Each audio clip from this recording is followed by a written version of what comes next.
Olá, alunos, professora Rosivana Amaral, da disciplina de Ciências. O nosso assunto de hoje são os métodos de separação de materiais. Nós vamos estar fazendo uma revisão breve para a gente poder entender que as substâncias, quando elas estão juntas, elas também podem sofrer o processo de separação.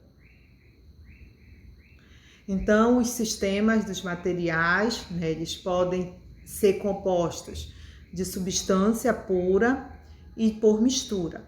As substâncias puras, elas podem ser simples ou compostas, e as misturas podem ser homogêneas ou heterogêneas.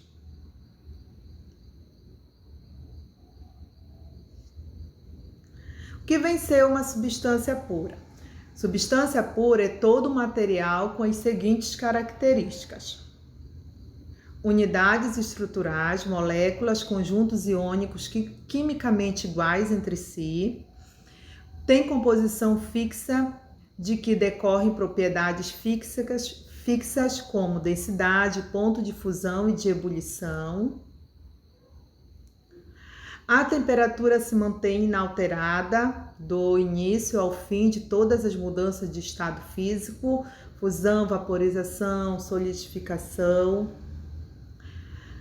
Pode ser representada por uma fórmula porque tem uma composição fixa, por exemplo, a água, H2O, gás oxigênio,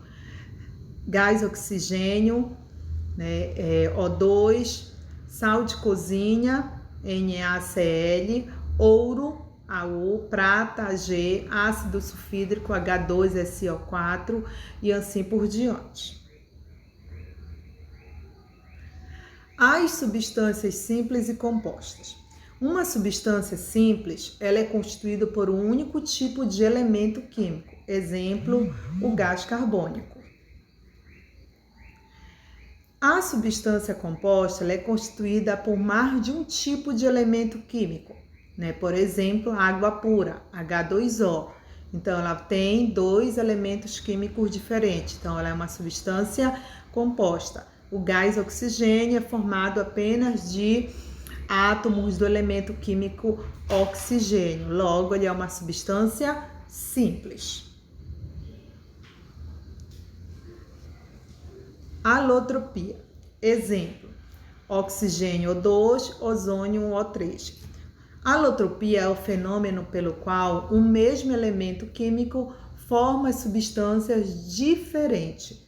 Como exemplo, o oxigênio tem 2 átomos de oxigênio, o gás ozônio vai ter 3 átomos de oxigênio. Esse fenômeno nós chamamos de alotropia. O oxigênio e o ozônio são variedades alotrópicas do elemento químico oxigênio. As substâncias que fazem parte do fenômeno são denominadas de variedades alotrópicas do elemento. Misturas. A mistura é a matéria constituída por mais de um tipo de molécula. Essas misturas podem ser homogênea ou heterogênea. Mistura homogênea. São misturas que possuem apenas um aspecto, isto é, as mesmas propriedades químicas em toda a sua extensão.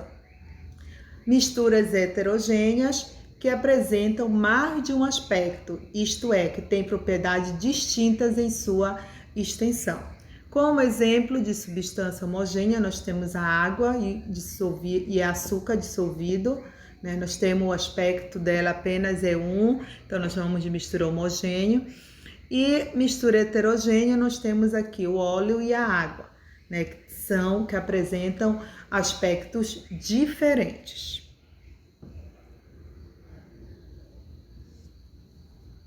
As misturas homogêneas e heterogêneas, elas são determinadas pelo aspecto, a maioria delas pelo aspecto visual. Então, elas apresentam fases. Cada aspecto homogêneo de uma mistura chama-se fase. Então, aqui nós temos mistura de 2 fases, nós chamamos essa mistura bifásica, água e areia. Aí nós temos as misturas de 3 fases, óleo, água e areia. Então, nós temos um sistema trifásico. E aí, no terceiro exemplo, nós temos o gelo, a água e a linhaça de ferro. Então, nós temos um sistema trifásico constituído por 2 componentes.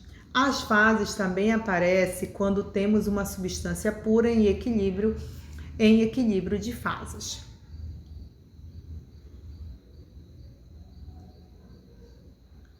Propriedades microscópicas das misturas.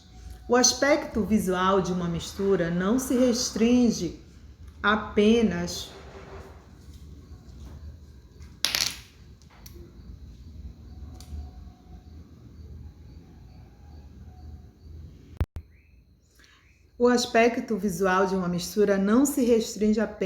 à simples percepção a olho nu, mas também à utilização de aparelhos ópticos comuns, que nós chamamos de microscópios. Veja a imagem. Copo de leite, aspecto homogêneo a olho nu.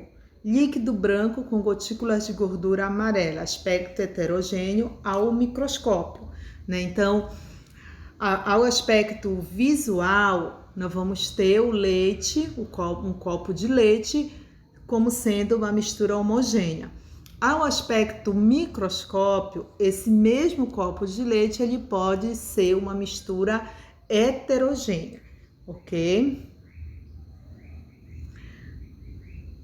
Então, observando a imagem vista ao microscópio, nota-se que o leite não é considerado uma mistura homogênea, em si uma mistura heterogênea. Métodos de separação de materiais. Você aprendeu que a maior parte da matéria à nossa volta é constituída por uma mistura de substâncias, mas será possível separá-las?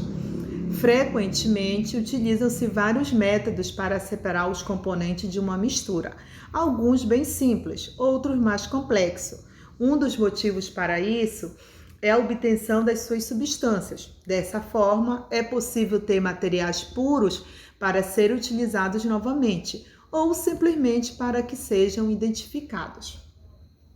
Conheça alguns processos que permitem a separação de misturas simples. Separação de misturas heterogêneas. Nós temos a separação de misturas heterogêneas, vamos ter os processos que separam o sólido do líquido. Processo de sedimentação, decantação e processo de filtração simples, que ocorre a separação entre a substância sólida da substância líquida. O que é que vem ser a sedimentação? Pela ação da gravidade terrestre, o material mais denso se deposita-se no fundo do recipiente. Esse processo nós chamamos de sedimentação. Aqui nós temos no nosso exemplo água mais areia. Nós podemos separar a areia da água através do processo de sedimentação, né? Porque são substâncias que apresentam densidades diferentes. Decantação. Após a sedimentação do sólido, é possível transferir o líquido para outro recipiente. E aí nós vamos ter o processo de decantação, tá? Aqui nós temos, ó, tá? Separa o sólido do líquido, tá? Filtração simples. A mistura é despejada em um funil e com o auxílio de um filtro, o sólido fica retido, né? A filtração simples, aqui no nosso exemplo, nós temos o café, né? O preparo do café, onde nós separamos o pó do café do líquido, né? Então, é um processo de separação de misturas heterogêneas, sólido do líquido. E também nós temos a decantação, que é a separação de líquido do líquido, tá? Que é ao colocar a mistura em um funil especial, um funil de separação, o líquido mais denso se deposita na parte inferior e depois é separado por escoamento gradual, onde vocês podem ver aqui, né? Tem um funil, isso ocorre geralmente em laboratórios, né, de separação, e ele separa o óleo da água com uma maior facilidade.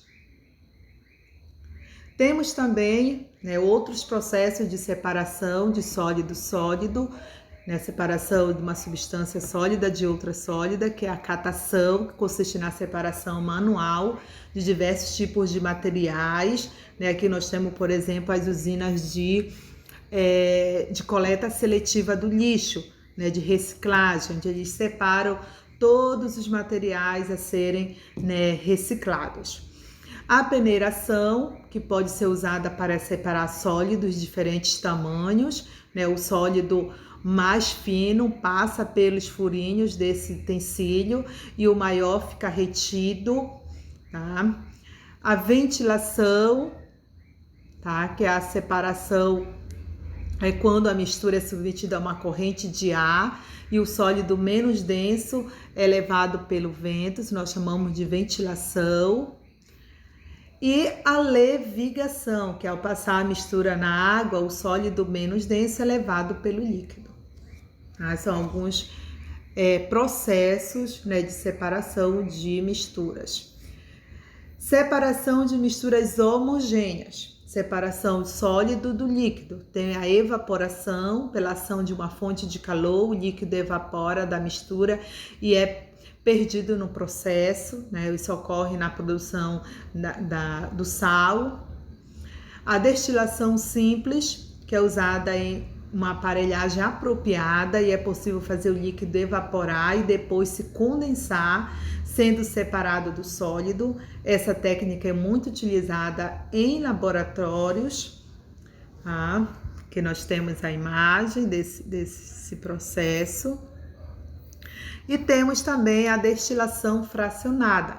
Em uma coluna de fracionamento, a mistura é aquecida para a separação de seus componentes, que é usada, né, nas fábricas de petróleo, nas usinas de petróleo, onde essa substância ela vai ser utilizada para produzir gasolina, óleo diesel, plásticos, tá? Então é usado esse processo chamado de destilação simples ou fracionada. Aqui nesse esquema, né, nós temos, né, esse aparelho, uma aparelhagem toda que é usada em laboratório para fazer todo esse processo de separação, né, a partir do petróleo, a gente poder ter diversas substâncias que nós usamos no nosso dia a dia. Então, nós temos aqui a destilação simples, tá? E temos a destilação fracionada também, que também se usa, né, este aparelho, essa aparelhagem toda para separar essas substâncias, e nós temos os materiais que nós utilizamos no nosso dia a dia, como o plástico, a gasolina, o óleo diesel, né, que são substâncias essenciais para o funcionamento da nossa sociedade. Atualmente se usa, né, esses métodos de separação para a produção dessas substâncias. Espero que vocês tenham entendido a nossa aula de hoje sobre a separação dos materiais e até a próxima.